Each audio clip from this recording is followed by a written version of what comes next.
기도합니다. 하나님 아버지, 언젠가 우리는 깊은 단잠에 빠질 것이고, 그리고 주님의 나라에서 그 잠이 깰 것입니다. 그날이 성도에게 소망이고 성도의 가장 영광스러운 날입니다. 주님 구하옵나니 우리가 순간순간을 살더라도 누군가에게 의미를 줄 수 있는 그런 인생 살 수 있도록 우리의 중심을 굳건케 하시옵소서. 예수님의 이름으로 기도드립니다. 아멘. 하나님의 말씀입니다. 출애굽기 8장 25절 말씀입니다. 바로가 모세와 아론을 불러 이르되 너희는 가서 이 땅에서 너희 하나님께 제사를 드리라. 아멘. 저는 어제 말씀드린 대로 이제 애굽 왕 바로가 하나님에 대하여 어떤 반응을 보였는지 그 반응을 또 세세하게 한번 살펴보기를 원합니다. 그래서 오늘 말씀의 제목은 애굽에서 제사를 드리라, 이 제목으로 말씀을 전합니다. 오늘 말씀의 배경은 네 번째 재앙, 즉 파리 재앙에 대하여 그 재앙이 일어나기 전에 모세가 바로에게 경고를 하러 갔을 때 바로가 모세에게 했던 말입니다. 세 번째 재앙까지는 바로가 모세를 쳐다도 보지 않았거든요. 그런데 네 번째 재앙부터는 모세를 바라보고 모세에 대하여 모세에게 이렇게 청혼을 하는 구도로 갑니다. 왜 그랬을까 생각을 해보면 세 번째까지는 애굽 사람도 고통을 받고 이스라엘 사람도 똑같이 고통을 받았거든요. 그러니까 우연으로 치부할 수 있었던 거예요. 그런데 네 번째 재앙부터는 이제 고센 땅, 이스라엘 백성들이 모여있던 그 땅에는 재앙이 오지 않거든요. 그래서 이것은 우연이 될 수 없는 것이죠. 이것은 초자연적인 하나님의 권능의 개입으로 볼 수밖에 없었기 때문에 그 완악한 바로가 그때부터 뭔가 제시를 하는 거예요. 그런데 모세는 바로를 만나러 갔을 때 이제 바로가 항복을 할 줄 알았는데 바로가 이제 뭐라고 말하느냐? 이렇게 말합니다. 좋다. 모세야, 내가 졌다. 내가 졌어. 우리가 이제 서로 타협안을 한번 찾아보자. 이제 너희 하나님께 마음껏 제사를 드려라. 내가 이제 이해한다. 인정한다. 너희 하나님 정말 하나님이다. 그러나 애굽 땅에서 제사를 지내라. 우리가 너희를 존중해 주겠다. 너희에게 종교의 자유를 줄 테니 마음껏 제사를 드리되 너희 좋아하는 그 제사 마음껏 드리되 이 땅 애굽 땅에서 드려라 라고 그렇게 제안을 합니다.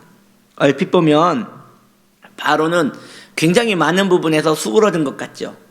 그리고 하나님을 두려워해서 이제 좀 엎드리는 것 같아 보입니다. 그러나 바로는 그의 그 간교함으로 감히 지혜의 근원이신 하나님을 또 우롱한 것밖에 되지 않은 것입니다. 바로의 이러한 방법 말이죠. 이 땅에서 애굽에서 제사를 지내라. 이건요 여러분 사탄이 가장 즐겨 쓰는 방법입니다. 애굽은 세상을 의미합니다. 광야는 하나님께 드려지는 헌신을 의미합니다. 그렇죠? 마귀는 성도가 교회에 가는 것을 허락할 것이에요. 그러나 여전히 세상에 매여서 하나님께는 집중하지 못하게 만들 것입니다. 우리 믿음의 선조들은 누구나 세상에 대하여 미움을 받았습니다. 그 이유는 우리 믿음의 선조들은 대충 믿으려고 하지 않았어요. 적당히 믿으려고 하지 않았어요. 애굽 땅에서 제사하려고 하지 않았어요. 자신의 전부를 들여 하나님을 섬기려 하였기 때문입니다. 그래서 세상, 마귀는 그 옛날 우리 믿음의 성도들을 그토록 미워하고 학대하고 핍박을 받았던 것입니다. 마귀가 성도에게 원하는 삶은, 이 세속의 삶이 성도에게 원하는 삶은 많은 걸 원하지 않습니다. 교회 나가라, 제사 지내라, 하나님을 마음껏 사랑해라, 이거 바꾸지 않습니다. 그거 허용해요. 관대합니다. 그런데 세상에서 많이 그 지친 삶을 교회에서 그냥 위로받는 정도로 가서 거기에서 그냥 너의 위로가 되는 교회로 삼으면 좋겠다, 그 정도로 타협하는 세상은 우리에게 보라고 말하는 것입니다. 얼마나 많은 성도들이 그 타협 안에 손을 잡았는지 모릅니다. 교회 가라는 것이에요.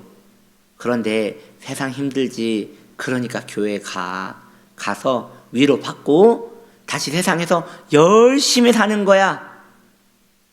여러분 어떻습니까? 그 타협안 혹시 우리가 지금 살고 있는 타협안 아닙니까? 우리가 지금 그렇게 살고 있지 않습니까? 이건 마귀의 관계입니다. 우리는 그 타협 안에 이미 많은 부분에서 넘어갔고 그 원수의 계략에 지금 우리는 같이요 괴로워하고 있는 중일 수도 있는 것입니다. 우리는 그 괴로움에 숨을 죽일 수밖에 없습니다. 이것이 바로 오늘날 성도의 현실인 것이죠. 하나님을 섬기기는 합니다. 예, 하나님을 섬기지 않는 게 아니에요. 그러나 애굽에서 하나님을 섬깁니다. 여전히 세상의 방법과 즐거움을 고집하면서 영적인 만족도 함께 채우려는 신앙생활입니다. 세상에서 즐겁습니다. 신앙도 충만하게 하기 원합니다. 여러분 그런 게 어디 있습니까? 그런 거 없습니다. 그게 안 돼요. 육의 사람은 영의 사람을 이해할 수 없고 영의 사람은 육의 사람을 이해할 수 없기 때문에 결국 신앙은 죄송하지만 극단적일 수밖에 없는 것이에요. 그런데 여러분 그걸 아셔야 합니다. 이 권면, 이 애굽에서 제사해라, 이 권면 누가 한 겁니까? 네, 그렇습니다. 애굽왕 바로가 한 것이에요. 마귀가 한 것이에요. 바로 원수 마귀가 그렇게 권면하였습니다. 그의 관계는 언제나 그 중심에 하나님에 대한 저기가 있습니다. 이건 타협안이 아니라 하나님을 미워함으로 하는 거기 때문에 우리 원수의 악한 계략인 거예요. 넘어가면 안 되는 것이에요. 애굽에서 하나님을 섬기는 것은 엄밀히 말하면 하나님을 섬기는 것이 아닙니다. 하나님을 섬긴다는 것은 하나님을 향하여 내가 헌신되어져야 하는 것입니다. 세상과 하나님을 함께 섬길 수 있다면, 그게 가능하다면 그건 하나님을 섬긴 게 아니라 세상에서 지금 누리고 있는 삶인 것입니다. 오늘날 우리에게도 그 바로의 목소리가 들리는 듯 하지 않습니까? 좋다, 허락한다, 교회 마음대로 가라, 신앙생활 열심히 해라. 그런데 단 애굽에서 섬겨야 한다. 바로의 그 타협을 여러분 무시하여야 합니다. 우리는 하나님께 온 마음과 뜻과 힘을 다해 드려지기로 헌신된 사람들입니다. 그리고 그렇게 결단한 사람들입니다. 여러분 중심이 지금 세상에 있습니까? 이것을 이제 벗어나셔야 합니다. 언제까지 세상에 매여 하나님의 그 영광의 빛에 나아가지 못하는 것입니까? 이것이 신앙생활의 전부라면 우리의 삶은 너무나 서글픈 것 아니겠습니까?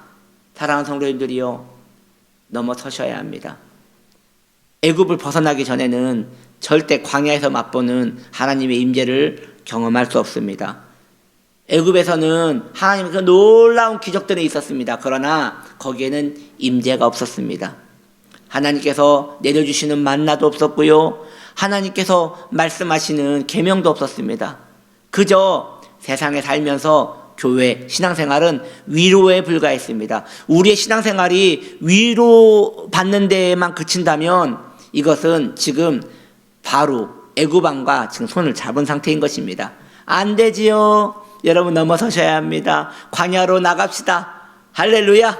오늘 하나님의 자비하심이 우리와 함께 있어서 광야로 밀려나가든 자원하여 나가든 여튼 나가는 우리 되기를 축복합니다. 아멘.